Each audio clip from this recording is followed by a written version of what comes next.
বাংলাদেশের মানুষ, এই জনপদের মানুষ তাকে অনন্তকাল ধরে স্মরণ রাখবে। তিনি এই দেশকে ভালোবাসতেন, এই জনপদকে ভালোবাসতেন এদেশের তৃণলতা, ফুল, পাখি এবং পানি।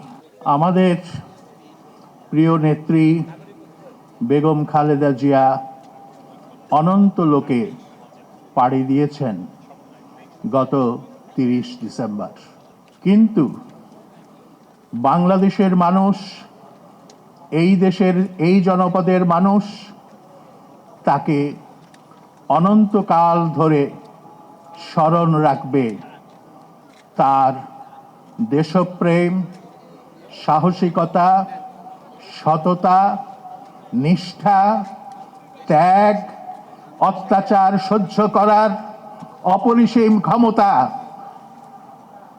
আরো অনেক কথাই হয়তো বলা যায়।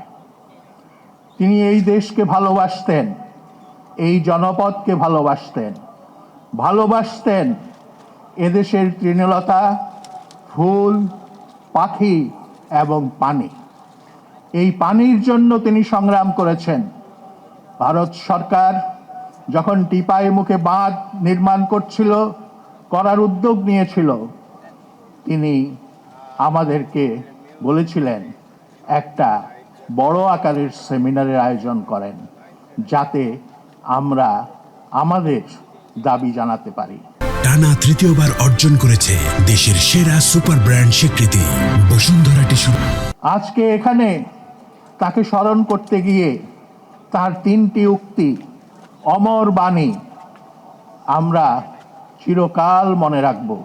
যতদিন বেঁচে থাকি ততদিন মনে রাখব। 1, দেশের বাইরে আমাদের বন্ধু আছে, প্রভু নেই। 2, আমাদের হাতে স্বাধীনতার পতাকা, ওদের হাতে বন্দির শৃঙ্খল। 3, দেশের বাইরে আমার কোনো ঠিকানা নেই, দেশই আমার শেষ ঠিকানা।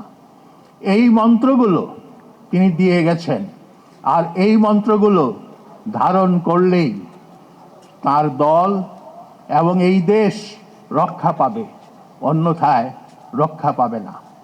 এখানে কথা উঠেছে তার মৃত্যুর মধ্য দিয়ে সময়ের সমাপ্তি ঘটেছে। আমি তা মনে করি না। হ্যাঁ, ফ্রান্সিস ফুকুয়ামার একটা তত্ত্ব ছিল, এন্ড অফ হিস্ট্রি। পরবর্তীকালে তিনি সেই তত্ত্বের পরিবর্তন করেন। বেগম খালেদা জিয়ার মৃত্যুতে সময়ের মৃত্যু হয় নাই, ইতিহাসের মৃত্যু হয় নাই। আগামী দিনের যে ইতিহাস এই জনপদে সৃষ্টি হবে, তার প্রপেলার হবেন, তার ড্রাইভিং ফোর্স হবেন বেগম খালেদা জিয়া এবং তার আদর্শ চির অম্লান থাকুক, চিরঞ্জীব থাকুক। তিনি মৃত্যুঞ্জয়ী, মৃত্যুকে তিনি জয় করেছেন।